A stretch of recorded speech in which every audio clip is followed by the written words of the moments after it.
আসসালামু আলাইকুম ওরহমতুল্লাহি ওবারাকাতুহু। Welcome back to my new video. আজ আমি আপনাদের সঙ্গে পটেটো চিজ বল রেসিপিটি শেয়ার করব। ভিন্নভাবে শেয়ার করব আর খেতে অনেক বেশি মজাদার হবে আর তৈরি করাও অনেক বেশি সহজ। কোনো রকম ঝামেলা ছাড়া খুব সহজেই তৈরি করে নিতে পারবেন এই চিজ বলটি। তো চলুন রেসিপিটি দেখে নেওয়া যাক। এজন্য একটা বলে প্রথমে দুইটা মিডিয়াম সাইজের আলু সেদ্ধ করে নিয়েছি। দিব পরিমাণ মতো লবণ, হাফ টিস্পুন কালো গোলমরিচের গুঁড়া, হাফ টিস্পুন ভাজা আস্ত ধনিয়া গুঁড়া, দিব হাফ টিস্পুন চিলি ফ্লেক্স আর 2 টেবিল চামচ কর্নফ্লাওয়ার। এখন এই সবগুলো উপকরণকে খুব ভালো করে মিশিয়ে নিব। অনেক কম মশলা এখানে ব্যবহার করেছি। এই অল্প মশলাতেই এই পটেটো বলটা খেতে অনেক বেশি মজাদার হবে। আলুটা মাখানো হয়ে গেছে। এখন এখানে একটা ডিম নিয়েছি, তার মধ্যে পরিমাণ মতো লবণ দিয়ে ডিমটা ফেটে নিতে হবে। ডিমটা ফেটানো হয়ে গেছে। এখন চিজ বলটা বানানোর জন্য এখানে আমি মজারেলা চিজ নিয়েছি। এখন হাতের সাহায্যে এরকম পরিমাণ মতো আলু হাতে তুলে নিব। এখন হাতের সাহায্যে এরকম পরিমাণ মতো মজারেলা চিজ দিয়ে খুব ভালো করে এই বলটা কোটিং করে নিতে হবে। মজারেলা চিজটা দিয়ে খুব ভালো করে আটকে দিতে হবে, নয়তো ভাজার সময় চিজটা বের হয়ে যাবে। এইভাবে হাতের সাহায্যে খুব ভালো করে গোল করে নিব আর সবগুলো বল এই সেমভাবে তৈরি করে নিব। সবগুলো বল তৈরি করা হয়ে গেছে। এখন এই বলটা কোটিং করার জন্য এখানে আমি নিয়েছি নুডলস। এখানে আপনারা যে কোনো কোম্পানির নুডলসটা ব্যবহার করতে পারেন। হাতের সাহায্যে নুডলসটা এরকম ভেঙে নিয়েছি। আমি এখানে 2 প্যাকেট নুডলস ব্যবহার করছি। এখন ফেটিয়ে রাখা ডিমের মধ্যে আলুর বলটা দিয়ে দিব।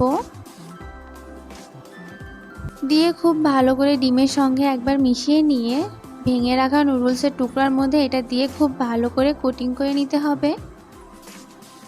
এতে আমাদের চিজ বলটা দেখতে অনেক সুন্দর হবে আর খেতে অনেক বেশি মুচমুচে হবে। ভেতরটা সফট এবং বাইরেটা মুচমুচে হবে।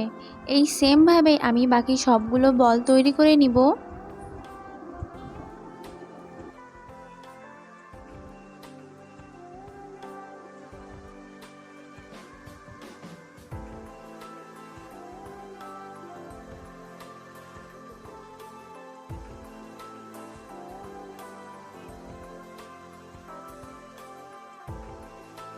সবগুলো বল তৈরি করা হয়ে গেছে, দেখতে একদম কদম ফুলের মতো লাগছে।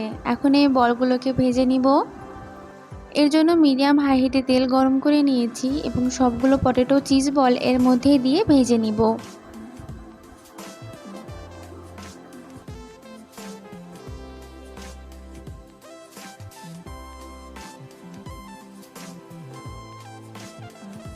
এক পাশ ভাজা হয়ে গেলে এখন উল্টে দিতে হবে।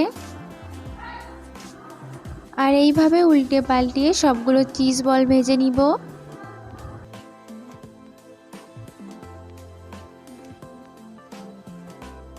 দেখতেই পারছেন আস্তে আস্তে কত সুন্দর একটা কালার চলে আসছে। আমাদের সবগুলো চিজ বল প্রায় ভাজা হয়ে গেছে।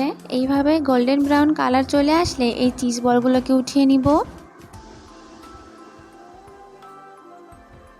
সবগুলো পটেটো চিজ বল তেল থেকে উঠিয়ে নিব।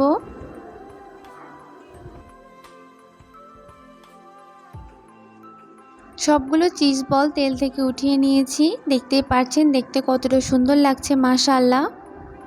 এই পটেটো চিজ বলগুলো দেখতে যেমন সুন্দর, খেতেও মাশাআল্লাহ অনেক বেশি মজাদার।